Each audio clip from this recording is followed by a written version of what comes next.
예배는 개념이다. 네이버 검색창에서 검색하세요.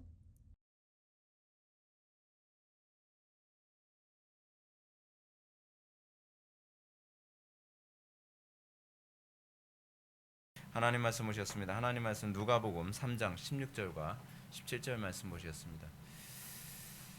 하나님 말씀은 누가복음 3장 16절과 17절 말씀, 신약성경 92페이지입니다. 신약성경 92페이지 누가복음 3장 16절과 17절 말씀 찾으셨으면 제가 봉독하겠습니다. 요한이 모든 사람에게 대답하여 이르되 나는 물론 너희에게 세례를 베풀거니와 나보다 능력이 많으신 이가 오시나니 나는 그의 신발끈을 풀기도 감당하지 못하겠노라. 그는 성령과 불로 너희에게 세례를 베푸실 것이요 손에 키를 들고 자기의 타작 마당을 정하게 하사 알곡은 모아 곳간에 들이고 쭉정이는 꺼지지 않는 불에 태우시리라. 아멘. 이 시간은 철로역정 23번째 강의가 되겠습니다. 마지막 심판의 날이라고 하는 부분을 살펴보도록 하겠습니다. 마지막 심판의 날. 본문 한번 읽어보겠습니다. 쇠 철창에 갇힌 남자를 본 후 크리스찬은 순례길을 떠나려고 하였다. 크리스찬, 선생님 이제 제가 떠날 때가 되지 않았습니까? 해석자, 내가 한 가지를 더 보여주기 전까지 머무시오. 그 후에 길을 떠나시오. 해석자는 다시 크리스찬을 어떤 방으로 인도하였다. 그곳에는 침대에서 일어나 옷을 입고 있는 남자가 있었다. 그 남자는 덜덜 떨고 있었다. 크리스찬은 이 사람은 왜 저렇게 두려워 떨고 있습니까? 하고 질문하였다. 해석자는 그 남자가 떨고 있는 이유를 말하라고 지시하였다. 그래서 그 남자는 말하기 시작하였다. 떨고 있는 남자, 내가 잠이 들어있을 때 꿈을 꾸었습니다. 하늘이 칠흑같이 어두워지고 천둥과 번개치는 것을 보았습니다. 이것은 나를 괴로움에 빠지게 만들었습니다. 숲속에서 구름이 놀라운 속도로 날아갔으며 그 가운데 큰 나팔 소리가 나고 구름 위에 앉아있는 사람과 그를 시중드는 수천의 천사들을 보았습니다. 그들은 모두 불꽃 가운데 있었고 하늘은 온통 타오르는 불길 속에 있었습니다.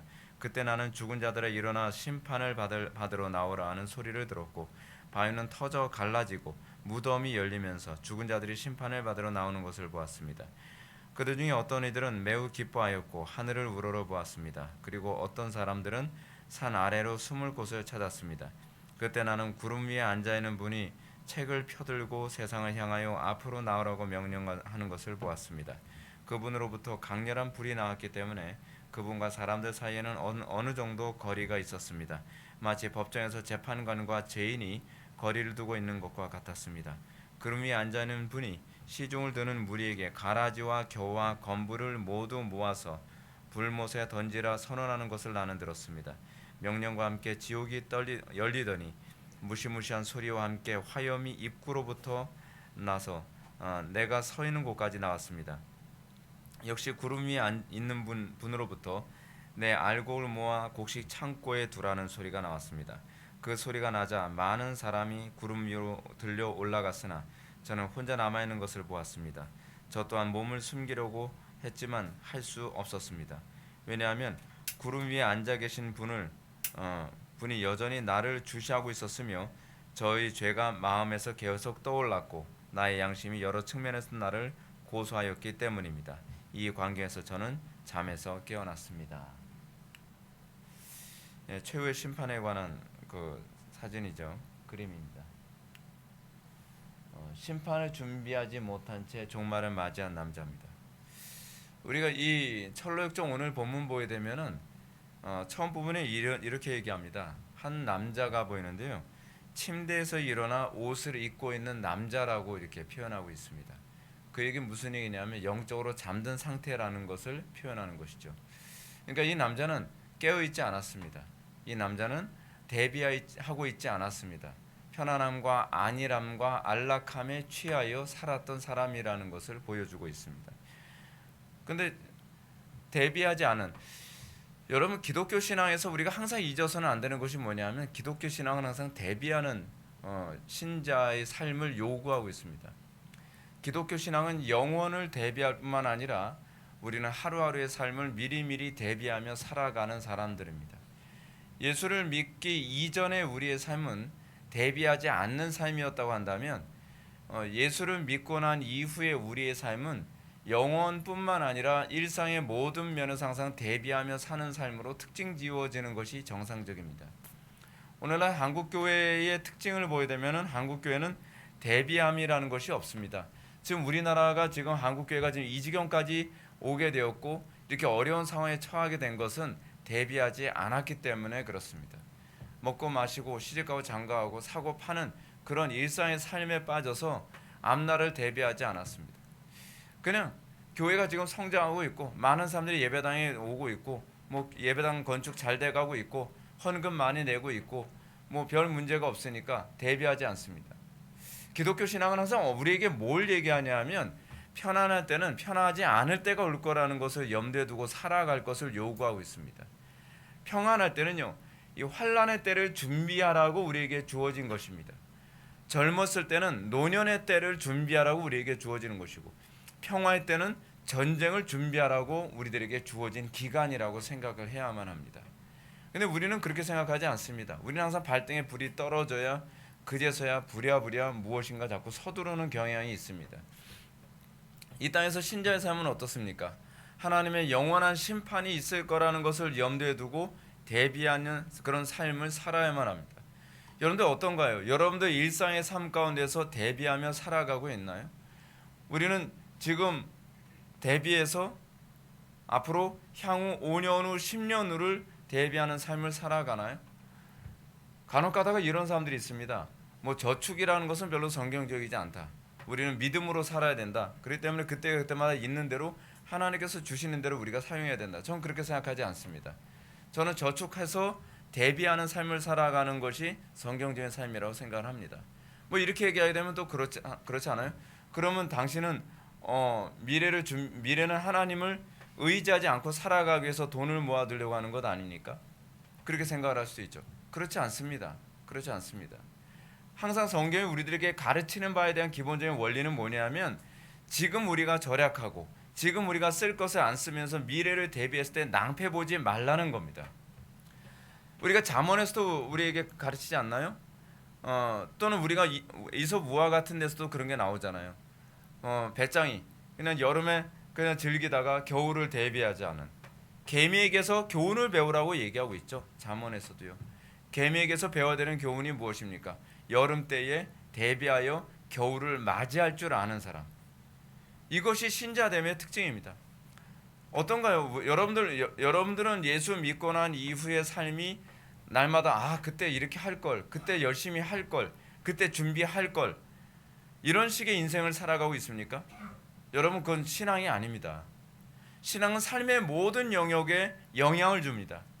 그래서 예수를 믿고 난 사람은 종교적인 삶의 변화만 일어나는 사람이 아니라 삶의 모든 영역의 라이프 스타일에 영향을 받습니다. 그래서 그리스도인들이 가는 곳마다 세상이 개혁되어지고 변화되고 그리고 문명화될 수밖에 없는 이유가 바로 거기에 있는 것입니다. 어떤가요? 우리는 제가 여러분한테 이제 그런 얘기 하잖아요. 자녀 교육을 할 때도 자녀 교육 어렸을 때 아이들이 말을 배우기 전에 고집을 꺾으면 향후 한 10년 정도는 미리 준비하는 게 된다고요. 근데 아이들을 고집을 꺾지 않으면 그 다음에 교육이 안 돼요. 왜냐하면 고집을 피우는데 어떻게 독서하라 뭐해라 하는 걸 순종을 하겠습니까? 순종을 안 하니까 그 다음 교육이 안 되죠. 우리는 모든 거 항상 미리미리 대비하며 살아야 되는 거거든요. 우리가 지금 젊었을 때 건강을 위해서 운동을 하는 것이 건강하지 않을 때 노년을 위해서 준비하는 것이고 지금 우리가 돈을 모아두는 것이 나중에 향후 노년을 위해서 준비하는 것이고 이런 것 하나하나를 미리미리 준비하며 사는 것이야말로 사실 통찰력이고 지혜라고 저는 생각을 합니다. 자, 오늘 우리는 이 떨고 있는 한 남자를 만나게 됩니다. 이 남자를 한마디로 우리가 규정을 한다면 대비하지 않고 산 사람입니다. 영혼을 대비하지 않고 산 사람이죠.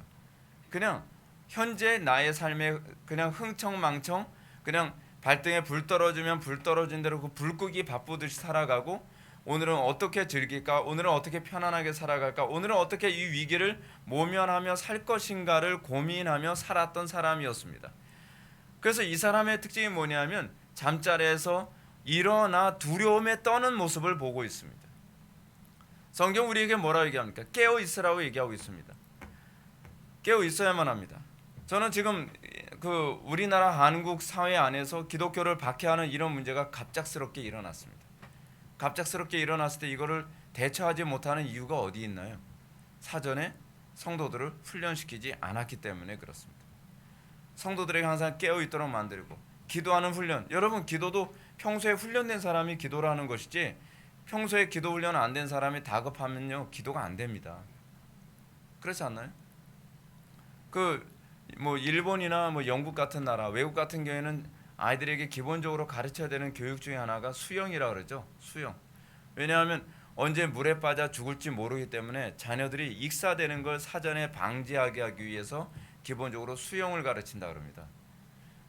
근데 정작 갑자기 물에 빠졌을 때 이런 일이 생길 줄 몰랐죠. 근데 사전에 준비하지 않으면 죽는 겁니다. 모든 건 미리미리 대비하는 거죠. 그래서 여러분, 기독교가 들어온 이후에 나타나는 문명적 특징이 무엇인지 아십니까? 다 미리미리 대비하는 문명입니다. 미리미리. 그래서 뭐예요? 뭐 기독교가 들어온 이후에 건물을 건축을 하더라도 화재 시를 대비해서 스프링클러를 천정에다 달아놓고, 그리고 또 유리가 화재가 났을 경우에 밖으로 나가기 위해서 그 망치를 비치해놔서 깨뜨리고 나갈 수 있는 걸 해놓고, 뭐든지 다 주변에 미리미리 그 대비해 놓는 것, 다 그게 기독교 문명에서 나온 것입니다. 우리에게 있어서 그런 인생의 라이프 스타일의 변화가 있는지, 제가 여러분한테 목회를 하면서도 그런 얘기 하잖아요. 우리 교회는 항상 5년 후 10년 후를 대비하고서 준비하는 그런 교회다. 향후 남북 통일이 오게 되었을 때 갑자기 남북 통일 위해서 대처 못합니다. 준비된 교회만 움직일 수 있습니다. 사람이 준비되어 있어야만 합니다. 지금 우리나라는 또 지금 어떤가요? 일꾼이 준비되어 있지 않잖아요. 리더십이 준비되어 있지 않아요. 고갈 상태에 있습니다. 정치가 이렇게 파탄 지경에 나 있는데 기독교인 중에서 정말 준비되는 사람이 없습니다. 기독교계가 완전히 초토화되어 있는 상태에서도 정말 쓸만한 목회자 찾기가 하늘의 별 따기입니다. 왜 그렇습니까? 준비되어 있지 않기 때문에 그렇습니다. 꼭 발등에 불이 떨어져야 움직이는 것, 그거 신앙이 아니라니까요. 여러분 주변에 자꾸 누구에게 잔소리 많이 듣는다, 그 여러분 뭔가 문제가 있는 겁니다. 항상 미리미리 대비하는 사람은 잔소리를 들을 이유가 없는 거죠. 사전에 모든 걸 대비해 놓고 사전에 모든 걸 준비하면 사는 거, 여러분 굉장히 불편한 인생입니다. 남들은 쉴 수 있는데 그 사람은 쉬지 않고 뭔가를 준비하고 있어요. 뭔가를요. 제가 그 영상 하나를 봤는데 일론 머스크의 삶에 관한 그 영상을 한번 봤습니다. 근데 일론 머스크라는 사람이 이 악한 날에 악하게 쓰임 받기 위해서 준비된 사람인 것 같아요, 제가 보기에. 근데 일론 머스크 같은 사람 보면서도 제가 답답한 게 그거예요. 일론 머스크는 고등학교 들어가기 전에요, 중고등학교 들어가기 전에 초등학교 때 거의 독서 광이었나 봐요. 그래서 하루에 독서하는 양이 시간이 한 10시간, 평균 10시간 이상 독서를 했대요. 그래서 동네에 있는 도서관에는 책 다 읽고, 학교에 있는 도서관에 있는 책을 다 읽어가지고 읽을 책이 없어서 그 브리테니컷 그 사전을 읽었대요. 그렇게 독서의 광이었던 사람이 이 시대를 만나면서 이 시대에서 엄청난 변화를 주도하는 사람이 되는 거죠. 근데 문제는 우리는 과연 그런 사람이 등장했을 때 그런 사람들과 맞서 싸울 만한 인재를 교회 안에서 준비했는가? 라고 하는 부분에 대해서 고민하게 되는 것이죠. 준비되지 않으면 어쩔 수 없습니다. 망하는 것밖에 방법이 없습니다. 준비되지 않고 갑자기 해결할 수 있는 방법은 없습니다. 여러분들 어떤가요? 매일 나와서 기도하는 거 피곤하지 않나요? 피곤하죠. 굉장히 피곤하죠. 근데 그것이 준비하는 유일한 방법입니다.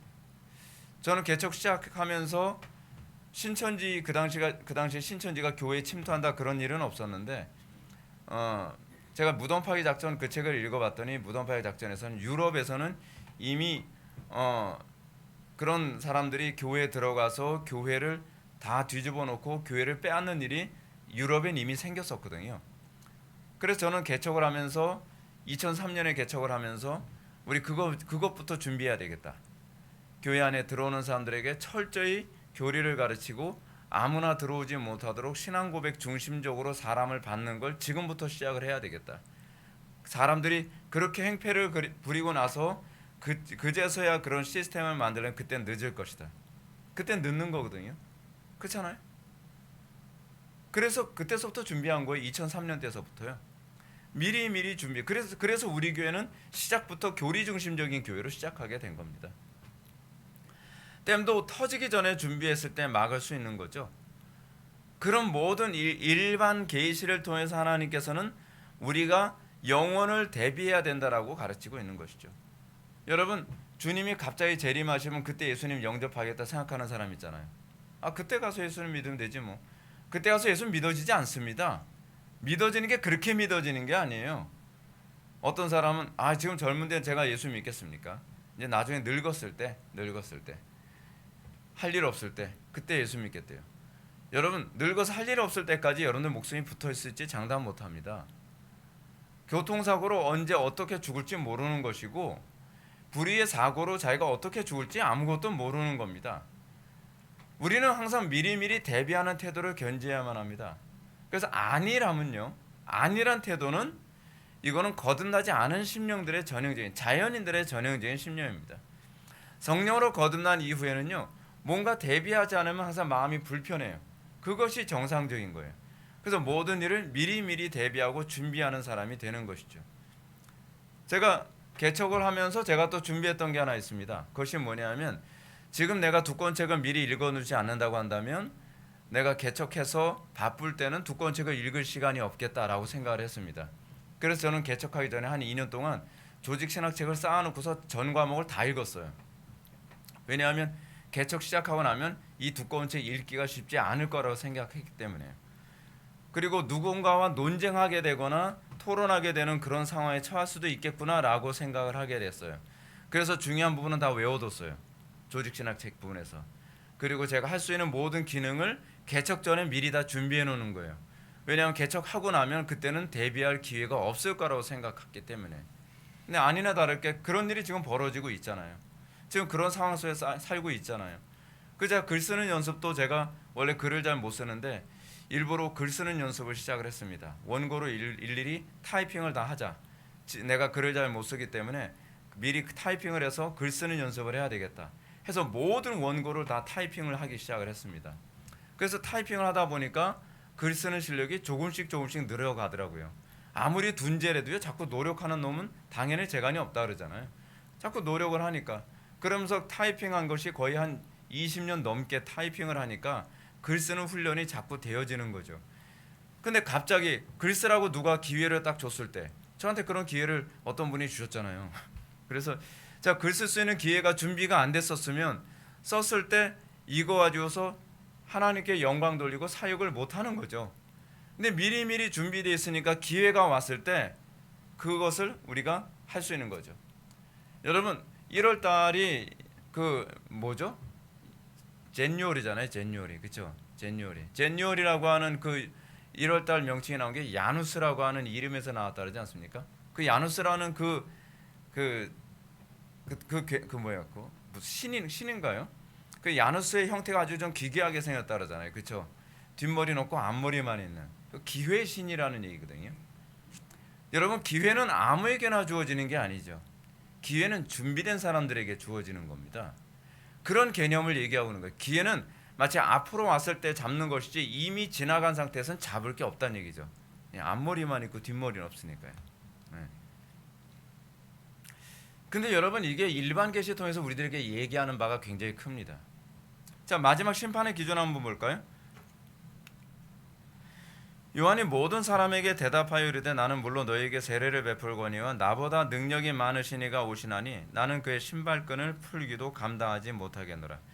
그는 성령과 불로 너희에게 세례를 베푸실 것이요 손에 키를 들고 자기의 타작마당을 정하게 하사 알곡은 모아 곳간에 들이고 쭉정이는 꺼지지 않는 불에 태우시리라. 아멘. 이 세례 요한이 예수님의 사역을 한마디로 이렇게 요약을 했습니다. 뭐라고 요약을 했냐면 성령과 불로 세례를 주는 분이라고 요약을 했어요. 예수님의 사역이 어떤 분이 같습니까? 여러분들 생각할 때는 어때요? 예수님의 사역은 그냥 좋은 얘기 많이 하고 그냥 다 천국으로 다 데리고 가시는 그런 분. 우리는 그렇게 인식을 하잖아요. 근데 세례 요한이 예수님을 뭐라고 이렇게 한마디로 딱 규정을 했냐면 성령과 불로 세례를 주시는 분이시라는 거예요. 이게 무슨 얘기인가? 그래서 성령과 불은요, 영어로 따지면 in이거든요. 헬라어로 n인데 발음도 되게 비슷하죠. 헬라어나 영어나 문법 구조가 거의 같습니다. 근데 이 n이라고 하는 이 헬라어가 성령과 불을 다 감싸고 있어요. 그러니까 이게 결국 뭐냐면 거의 같은 의미를 가지고 있다는 거예요. 그래서 성령과 불이란 과연 무엇이냐? 예수님은 성령과 불로서 사람들을 키질하시는 분이시라는 거죠. 키질하시는 분. 그 예수님께서 뭐라고 말씀하십니까?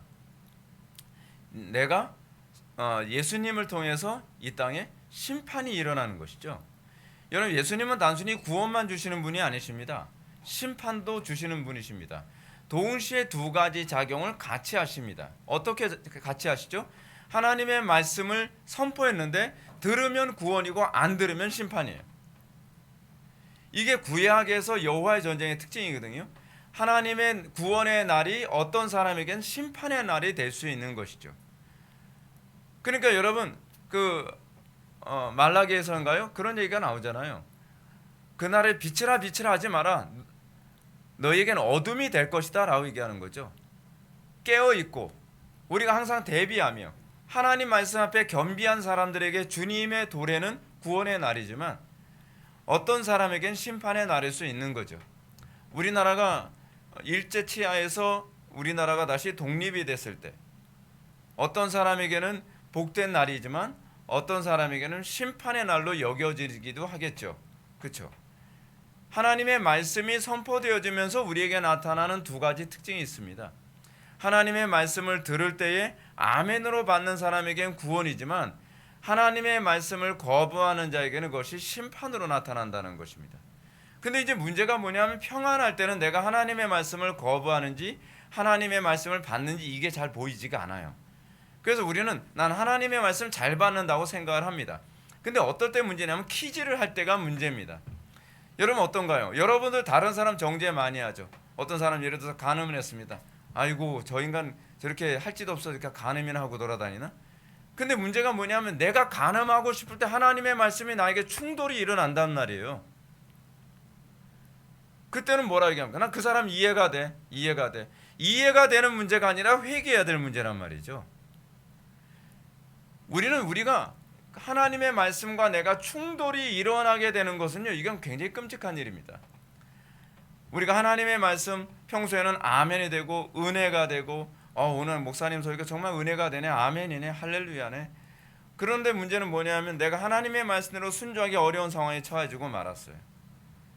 내가 주의 성수하기 힘든 어려운 상황에 처해지고 말았어요. 그럴 때 어떻죠? 이런 상황에서 주의 성수하라고 했을 때 여러분들 어때요? 말씀을 받기가 힘들어요? 아니면 쉬워요?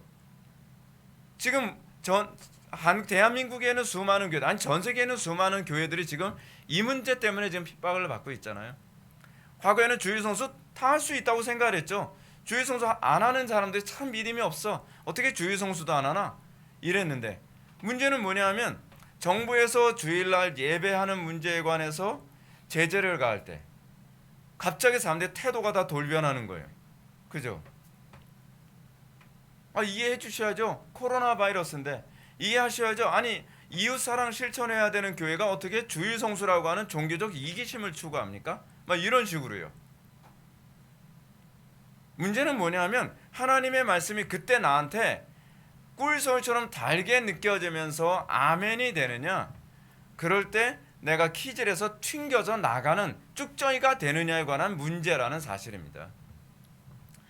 여러분들이 특정한 사건의 상황에 처해지기 전에는 하나님의 말씀이 여러분들에게 양식이 되고 있는지 아니면 나는 그 하나님의 말씀을 내가 양식으로 삼지 못하고 있는지가 구분이 잘 안 돼요. 하나님께서 왜 우리에게 위기를 주실까요? 하나님께서 왜 고난을 주실까요? 여러분 그런 부분에 대해서 질문해 봐야 되는 것 아니에요? 하나님께서 온 우주의 창조주이시고 하나님께서 모든 환경을 조성하시잖아요. 제가 하나님께 이제 과거에 초기 때 제가 사역을 하면서 그런 고민했습니다. 아니 하나님이 선하시고 하나님이 지혜로우신데 하나님이 전능하신데 왜 성도들 셋이 갔다 왔는데 뭐 주의성속하기 굉장히 어렵대요. 남편이 박해가 되게 심하고 어쩌고 그래요. 그럼 저는 하나님께 그런 거죠. 하나님, 좋은 환경 주시면 좋은데 왜 저 사람한테 좋은 환경을 안 주셔가지고 저 사람이 주의성수하기 어렵게 하십니까? 근데 문제는 그 문제가 아니었던 거예요. 문제는 믿음의 문제지 환경의 문제가 아니라는 거예요. 흥미로운 게 뭐냐면 그런 사람이요, 남편이 교회를 잘 다니기 시작하면서 교회를 다니는데 어려움이 없게 되니까 금방 신앙생활을 흐리멍덩하게 하기 시작을 하더라는 거죠. 우리 주변에 그런 사람들 많이 있잖아요. 살만하고 핍박이 없고 어려움 없으니까 그 신앙의 실체와 수준이 나오기 시작하는 거예요.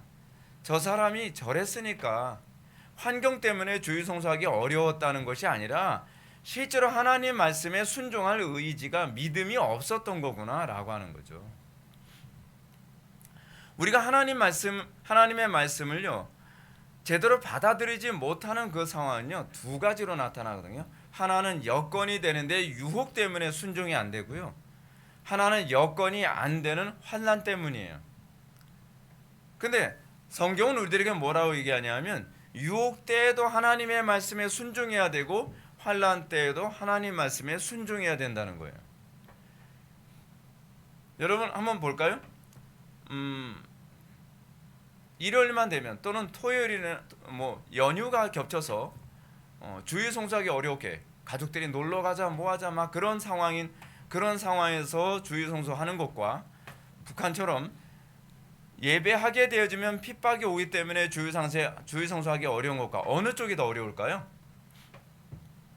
별 차이 없어요. 오히려 탈북자들은요 한국에 와서 주일 성수하기 더 힘들더래요. 유혹이 너무 많아서. 그러니까 여러분, 우리가 하나님 말씀대로 살기 힘들다라고 하는 건요 그냥 핑계고요. 내가 믿음이 없는 문제구나라고 하는 생각을 해야만 합니다. 근데 중요한 건 하나님의 말씀이 그때 일종의 리트머스 시험지 같은 역할을 하는 거예요. 여러분들이 하나님 말씀을 안 사고 싶고 상황이 좀 불편하고 뭐 주의성수 하려고 했더니 이런 여건, 이런 상황이 딱 되는 상황인데 또는 여러분들이 하나님의 말씀대로 날마다 쉬지 말고 기도해야 되는 그런 상황이 잘 안 되고 있는데 강단에서 설교가 그런 설교가 나오는 거죠. 여러분들이 여건 될 때는 안 부딪혔죠, 그 말씀이. 근데 여건이 안 될 때, 그 말씀이 부딪힐 때, 사실 그때야말로 정말 여러분들의 신앙을 저울질할 때거든요. 근데 우리는 어떻게 생각을 하냐면 우리의 사고가 이제까지 하나님 말씀에 순종하기 좋았던 여건의 상태를 기준으로 해서 이때는 여건이 됐으니까 그랬는데 지금은 여건이 안 되니까 어쩔 수 없어요 라고 얘기하는 거예요. 아니, 그렇게 생각하면 안 돼요. 지금까지는 믿음이 없어도 여건이 좋아서 그걸 잘 감추고 있었는데 이제 이 상황을 통해서 내 믿음이 있는지 없는지 그 실체를 드러내게 된 거예요. 잘 보세요. 지금 오늘 본문에서도 예수님 누가복음에서 이런 말씀이 나오죠. 세례요한이 이런 얘기합니다. 그는 불과 성령으로 너에게 세례를 베풀 것이요 손에 키를 들고 자기의 타작마당을 정하게 하사 알곡은 모아 곡간에 들이고 쭉정이는 꺼지지 않는 불에 태우시리라. 알곡과 쭉정이는요 키질하기 전에는 절대로 밖에 나가 있지 않습니다. 키 안에 다 있어요. 키가 뭔지 아시죠? 이 키 말고요. 옛날에 키라는 게 있었어요. 요즘에는 뭐 우리가 밥 먹을 때 그냥 뭐 쌀가마니에서 그냥 퍼가지고 씻어가지고 그냥 먹어도 되는데 옛날에는 거기에 막 알곡과 쭉정이 막 섞여 있고요, 돌도 막 섞여 있고 그랬어요. 그래서 우리가 항상 밥을 먹을 때는 어머니들이 뭐 했냐면 조리로 이제 이렇게 돌려가지고서 거의 뭐 곡식만 꺼내면서 이제 돌도 꺼내고, 그 이전엔 키질을 해서 쭉정이를 먼저 날려버리죠. 쭉정이는 날려서 알곡만 모으고 쭉정이만, 그렇죠? 그렇게 하는 거예요. 그리고 나서 그것을 껍질을 벗겨서 우리가 먹을 수 있게 해주는 거거든요. 근데 키질을 하기 전에는 알곡과 쭉정이가 겉으로 보기엔 별 차이가 없어 보인단 말이에요. 편안할 때는 다 알곡 같아 보여요.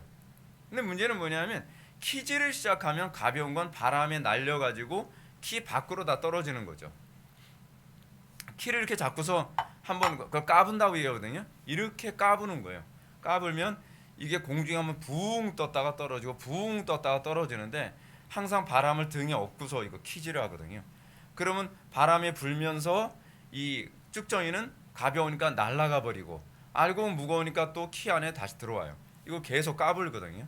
하나님께서 우리를 그렇게 까불 때가 굉장히 많이 있죠. 우리의 삶 속에서 고난이 있을 때 그때가 하나님께서 우리를 키질하시는 거죠. 내 믿음이 어디 있느냐라고 키질하는 것이죠. 그 이전에는 우리도 믿음이 있는 것 같았죠. 근데 하나님의 말씀이 우리에게 부딪힐 때 하나님 여건이 안 되는데요. 제가 지금 하나님 말씀대로 살 수 있는 상황이 아닌데요. 근데 하나님께서는 환경 여건 그것이 아니라 네 믿음이 어디 있느냐에 관해서 질문을 던지는 거거든요. 지금 여러분 주일 성수하는 문제 또는 예배하는 문제로 인해서 지금 코로나19와 관련된 이 문제, 지금 전 세계적으로 이 코로나19 문제가 이게 이런 식으로 방역을 할 문제가 전혀 아니라는 것이 거의 다 드러나가고 있죠. 근데 지금 현 정권이 지금 뭐라고 얘기합니까? 이 상태에서 지금 뭐 사망자도 뭐 거의 나오지 않은 상태인데 이 상황에서 감염자가 점점 더 많이 나오면 전면적인 셧다운을 해야 될 수도 있다라고 언론을 통해서 엄포를 놓고 있죠. 온 국민들이 사기라는 거 다 알고 있는데, 자 이제는 이래요. 사기라는 거 다 알고 있는데 그럼에도 불구하고 엄포 놓는 것이라고 한다면 이런 상황에서 여러분 예배 안 하는 문제가 있어서 하나님 앞에 할 말이 없어요. 이건 이웃사랑의 문제도 이거는 설득력도 없어지는 거예요. 단지 뭐죠? 그냥 공권력이 무서워서 하나님께 예배해야 될 우리의 의무와 책임을 우리는 벗어던지는 거죠. 이거요 하나님께서 하시는 거예요. 하나님께서 네 믿음이 어디 있느냐, 네 믿음이 어떤 수준이냐에 관해서 질문을 던지는 거예요. 우리는 거기서 또 거짓말로 또 명분을 찾고 합리화시키죠. 자, 여러분들 어떤가요? 여러분들 말씀이 여러분들 순종하기 좋은 것이 항상 왔으면 좋지 않나요? 피곤하실 수도 있죠. 그런 설교가 아니라 피곤해도 자기를 부인하면서 기도 생활해야죠. 주일 성수하기 어려운 여건에 대해도 주일 성수해야죠. 예배해야죠. 기도 생활 쉬지 말아야죠. 어떤가요? 굉장히 듣기 싫죠. 근데 그때가 여러분들의 신앙이 어디에 있는지 키질을 받고 있는 상황이라는 걸 알아야 돼요. 키질은요 강단 설교에서부터 시작이 돼요. 여러분 이것을 통해서 심판과 구원이 일어납니다. 어떤 사람은 도무지 순종할 상황이 안 돼요. 근데 주여 주님의 뜻이 오니 제가 순종하겠습니다. 근데 이때 구원이 일어나는 사람, 제가 이제껏 순종했는데 지금은 아닌 것 같아요. 그래서 좋은 구원의 기회를 놓치고 오히려 하나님의 심판대 앞에 섰을 때 내가 구원받을 기회가 있었으나 네가 나를 멀리하였노라 라고 하나님께 오히려 심판의 선언을 들을 명분이 될 수도 있다는 걸 알아야 돼요. 여기서 미련한 5처녀와 슬기로운 5처녀로 갈라지게 됩니다. 달란트 받은 청지기, 1달란트 받은 청지기와 2달란트, 5달란트 받은 청지기로 나눠지고 양과 염소로 나눠지죠. 이 나눠지는 시점이 뭐예요? 말씀이 선포되어요. 하나님의 말씀의 선포는 구원이면서 동시에 심판을 규정하기도 합니다. 마지막 심판날의 특징을 볼까요? 주님의 재림의 날입니다. 여러분 재림하게 되면 어떻습니까? 주님께서 다시 임재하신다는 거잖아요. 그렇죠? 근데 여러분 주님께서 지속적으로 임재하시는 방식이 있죠. 뭐로 임재하시죠? 말씀으로 임재하시죠. 하나님은 말씀이죠. 그렇죠? 그리스도 태초에 말씀이 계시니라.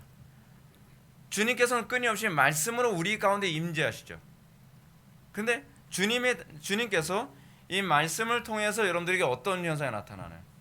하나님의 말씀이 여러분들에게 정죄의 말씀으로 들리나요? 아니면 구원의 말씀으로 들리나요? 이게 굉장히 중요한 문제예요. 주님이 재림하실 때 여러분들이 그때 내가 구원과 기쁨의 날이 될 것인지 아니면 정죄와 심판의 날이 될 것인지는 여러분들이 말씀에 대한, 지금 현재 말씀에 대한 여러분들의 반응이에요.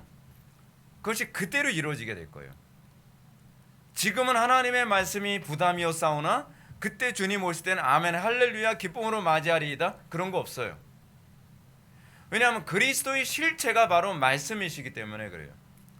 주님께서 말씀으로 여러분들에게 임재하시고 그 말씀 앞에서 여러분들이 기쁨과 감사로 그분을 영접하는 거.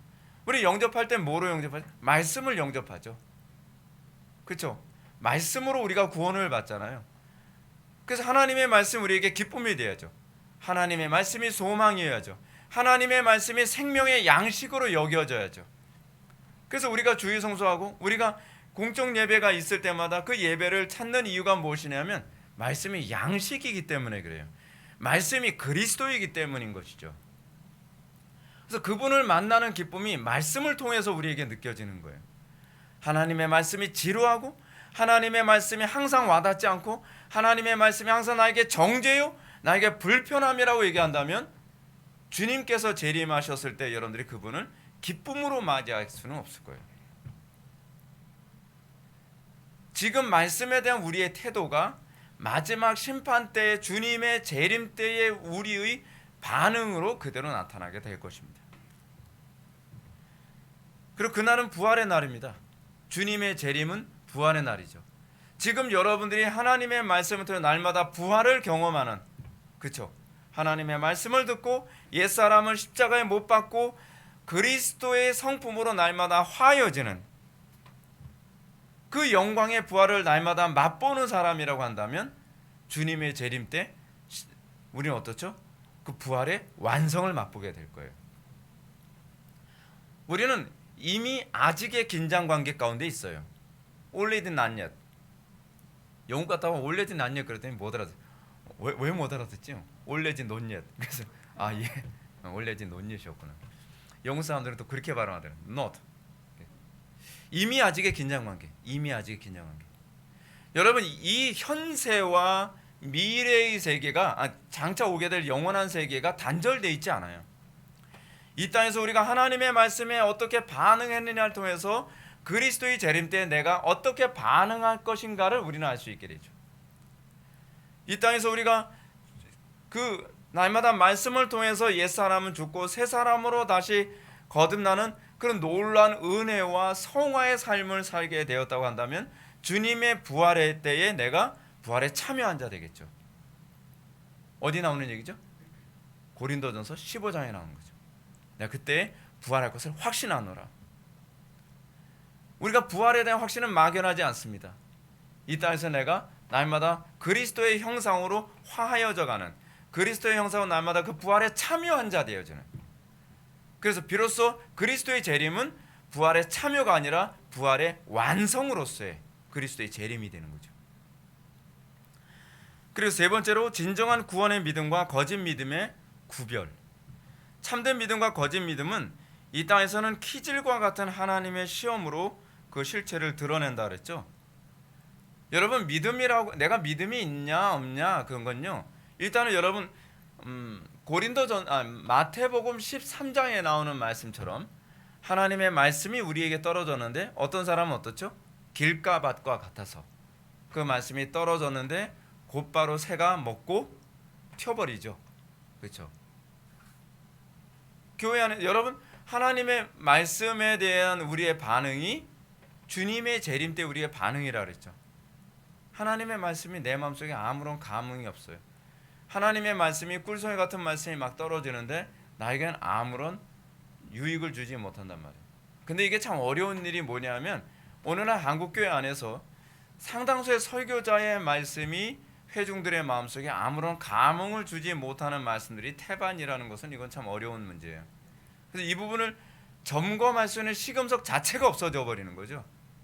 그죠? 강단에서 설교하는 내용들이 어떤 내용이죠?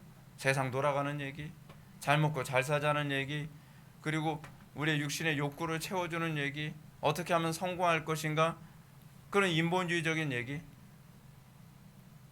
성경 말씀을 하나도 해석하지 않아요. 크리소스톰이 그런 말을 했다 그러죠. 크리소스톰이요. 하나님의 말씀이 없는 교회는 교회가 아니다. 하나님의 말씀이 없는 교회들이 태반인 상황 가운데 있어요.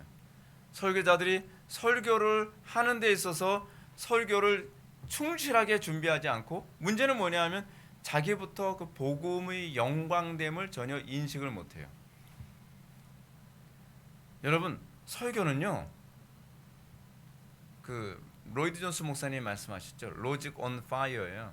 불붙은 논리예요.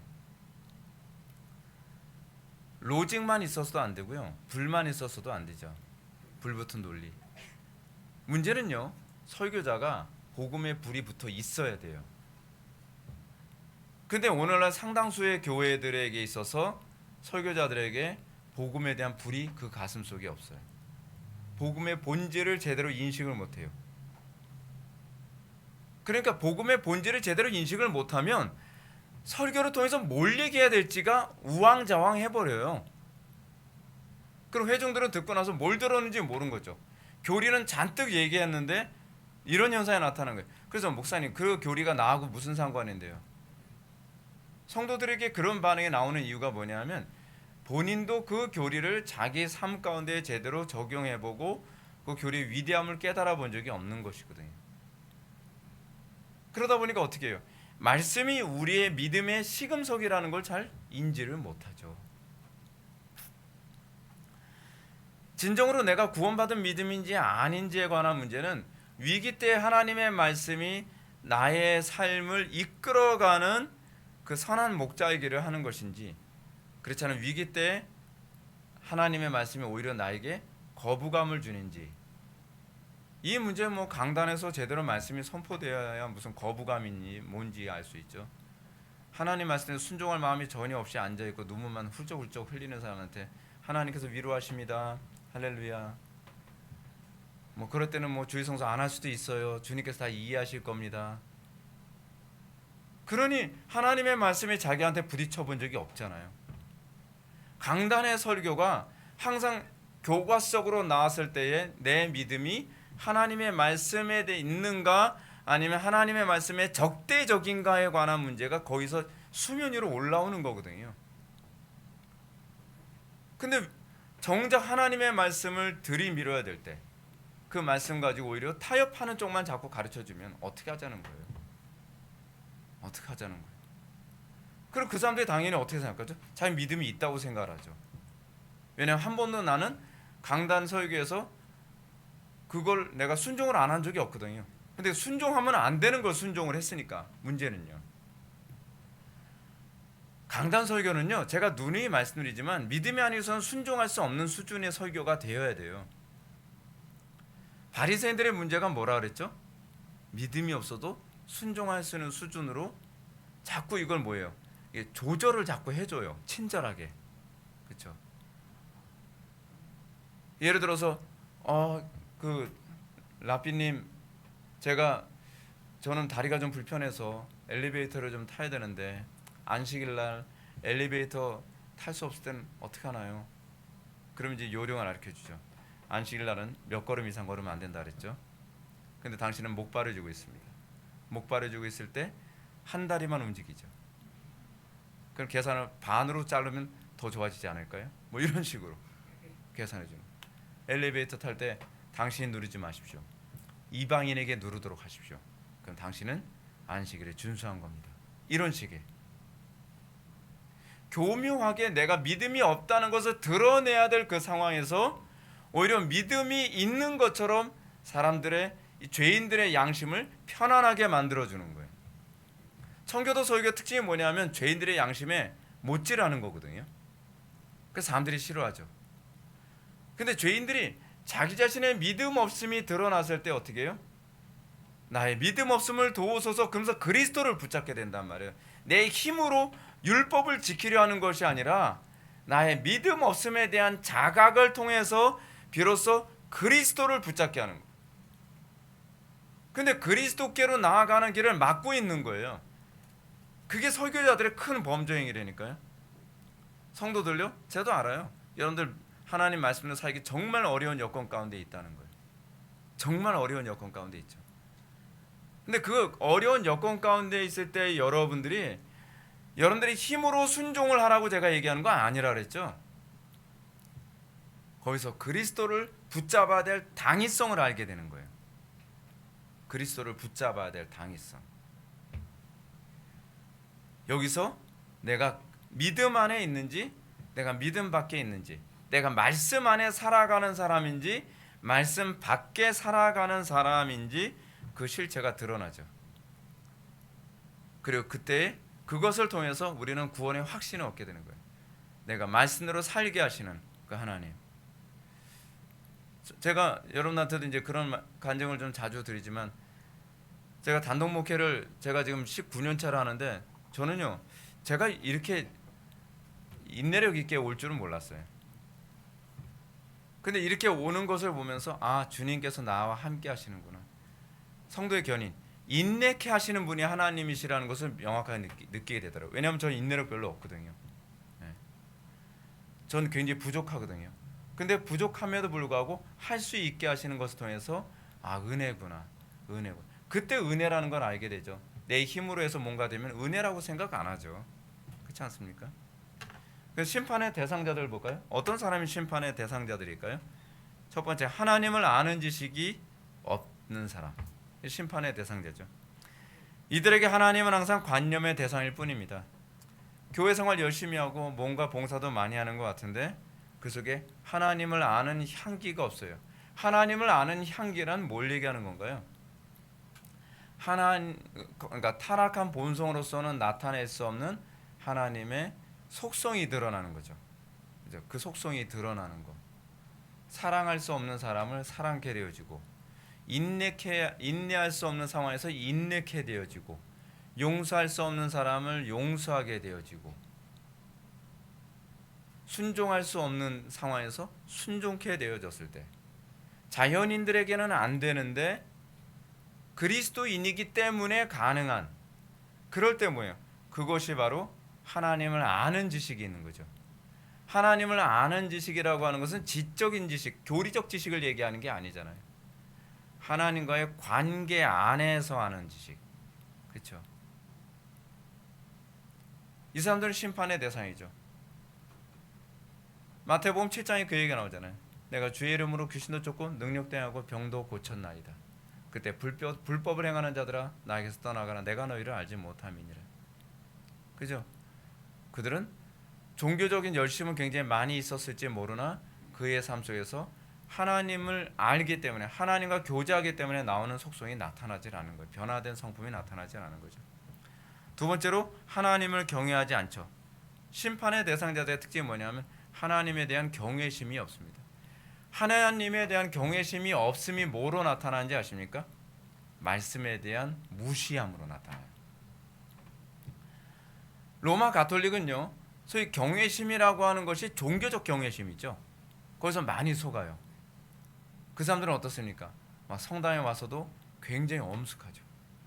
마치 그게 경외심이라고 생각을 하는 거예요. 막 굉장히 조용히 뭔가 엄숙한 자세를 취하고, 그리고 빵과 포도주 앞에서 굉장히 조심스러운 자세를 취하는 것, 그것이 그들이 여호와를 경외하는 것이라고 생각을 하잖아요. 근데 사실은 성경이 가르치는 여호와를 경외함을 항상 구약에서 뭐로 얘기하냐면 주의 율법에 대한 반응, 하나님의 말씀과 명령에 대한 그들의 반응으로 항상 지적을 하거든요. 하나님의 말씀을 쉽게 무시해요. 여러분, 우리가 구약성경에서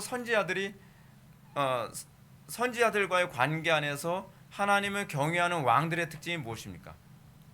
선지자들이 왕에게 대놓고 다윗에게 당신이 바로 그 우리아의 아내 밧세바를 범한 사람 아닙니까? 딱 지적했을 때 선지자를 바라보는 것이 아니라 그 말씀 앞에서의 경외심, 굴복이 나오죠. 내가 죄인입니다. 딱 굴복하죠. 히스기야 왕에게 선지자가 뭐라고 얘기합니까?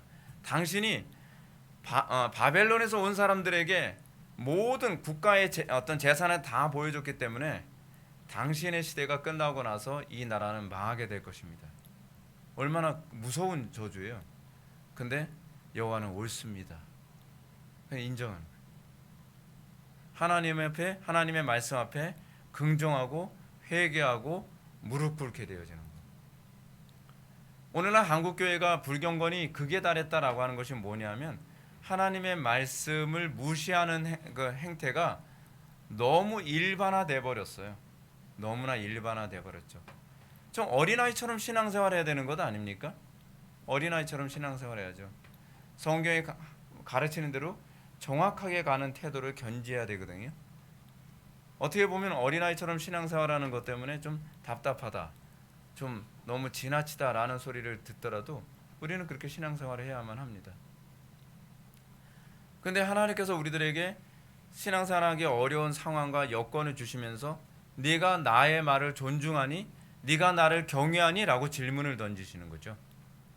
그럴 때 우리가 하나님 말씀을 순종함으로써, 그러니까 세상적으로 봤을 땐 순종할 수 없는 상황에서 순종함으로써 하나님께서 그랬죠. 네가 나를 경외하는지 이제 아노라. 그죠? 아브라함이 이삭 바칠 때 하나님께서 하셨던 말씀이잖아요. 하나님께서 말씀하셨어요. 네 아들 이삭을 바쳐라. 아이 하나님 농담도. 그렇게 반응 안 했어요. 아 하나님 너무하신 거 아닌가요? 그렇게 반응 안 했어요. 하나님께서 말씀하셨기 때문에 곧바로 순종하는 거예요. 그것이 여호와를 경외한다 하는 사람들에게 나타나는 공통적인 특징이죠. 우리 신앙의 선배들, 우리 개혁자들, 그들의 특징이 뭐냐면 하나님의 말씀을 굉장히 소중히 여기고 하나님의 말씀을 굉장히 경외했죠.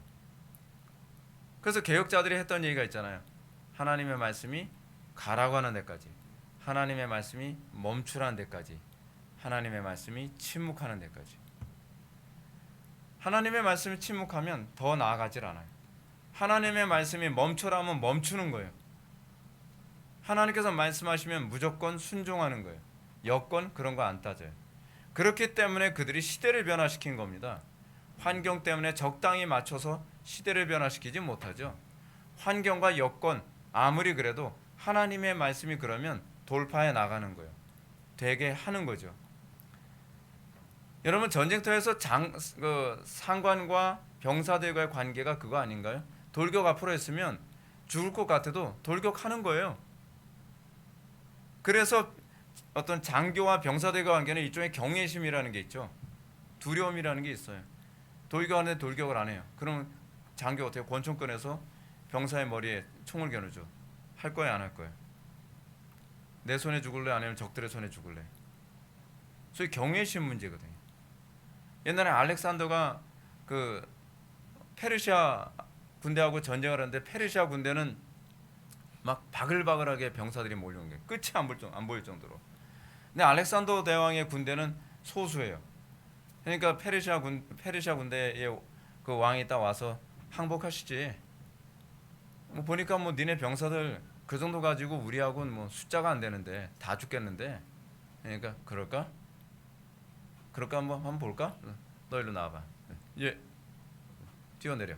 그러니까 그냥 절벽에서 그냥 뛰어내렸어요. 으악 하면 죽어요. 알았어? 잘 이해 못하나 본데 너 또 와봐. 네, 뛰어내려. 또 뛰어내려. 명령한 대로 복종하는 거예요. 그러니까 야 얘네들하고 게임이 안 되겠다. 그래서 물러갔다는 거 아니에요. 그래서 알렉산더는 뭐라고 얘기해요? 세계 최고의 전략가라고 얘기하잖아요. 알렉산더는 그런 것까지 계산에 다 두는 거예요. 숫자가 적었을 경우에는 그래도 싸워서 이기려면 정예화돼야 된다. 그러니까 그런 위기도 다 돌파해내는 거거든요. 자, 중요한 건 뭐예요? 경외심이라는 게 그거거든요. 하나님의 말씀이 납득이 안 가도 순종해. 그럼 순종하는 거예요. 근데 그렇지 않았을 경우에 주님 재림하셨을 때 우리가 심판을 피할 수 있을 거라고 장담할 수 없습니다. 그래서 세 번째로 심판의 대상자들은 하나님의 뜻을 이 땅에 이루는 데 관심이 없습니다. 구약과 신약에 나타난 하나님의 백성들의 특징은 하나님의 뜻을 이루는 데 관심을 갖고 있습니다. 그래서 이런 달란트 비유, 포도원 품꾼 비유, 게으르고 방탕한 종 이 비유 등에 보게 되면요. 이들의 심판의 이유가 뭐냐면 그들이 자기의 일을 게을리했다는 데 있어요. 예.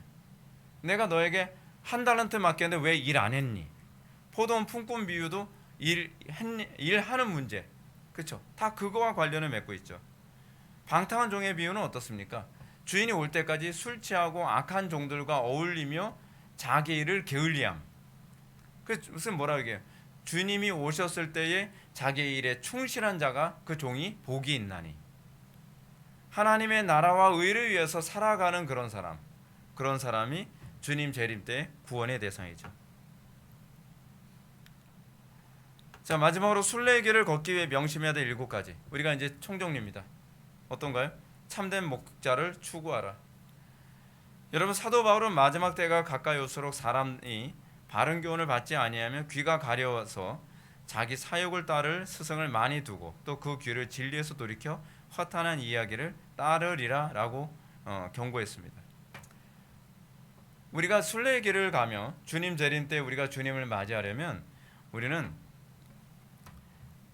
자기 사욕을 좇을 스승을 찾는 것이 아니라 하나님의 명령을 바르게 대언해 줄 수 있는 사람을 따르는 그 태도가 있어야만 합니다. 지금 이 철로역정에서 7가지 이 해석자의 집은 거듭난 하나님의 백성들이 일평생 마음에 두고 본능적으로 추구하게 되는 7가지를 지금 여기서 언급하고 있는 거거든요. 그 특징을. 첫 번째는 참된 목자를 추구하는 사람이고, 두 번째는 뭐예요? 율법과 복음에 대한 바른 이해를 가진 사람이죠. 누가복음 15장은 우리가 소위 탕자의 비유로 알고 있는 비유가 나오는데요. 이 비유의 핵심은 언약 공동체에 항상 존재하는 두 종류의 아들을 보여줍니다. 탕자는 작은 아들이죠. 그 탕자가 돌아왔을 때에 시기했던 사람은 큰 아들이잖아요.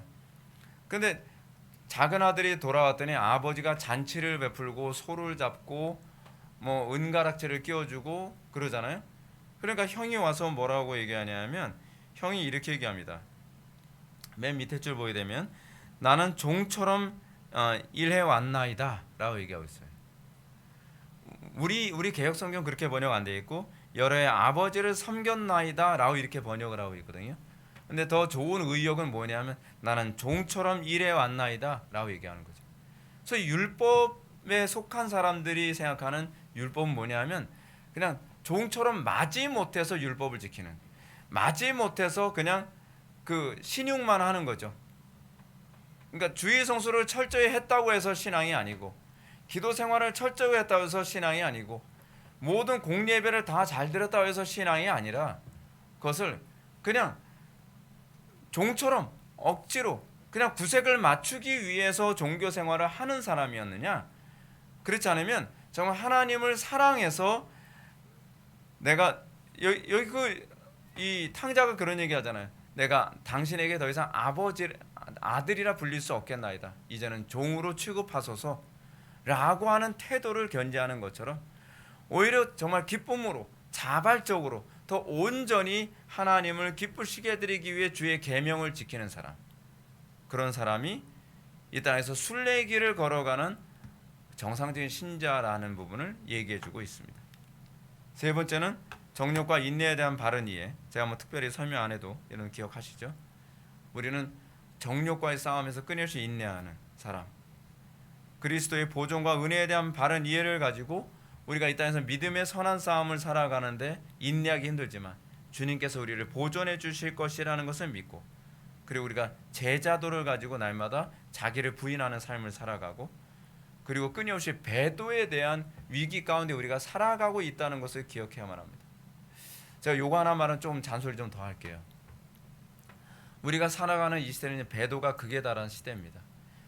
제가 요즘 위기의식 되게 많이 느껴요. 정말 주님 오실 때가 다 됐구나.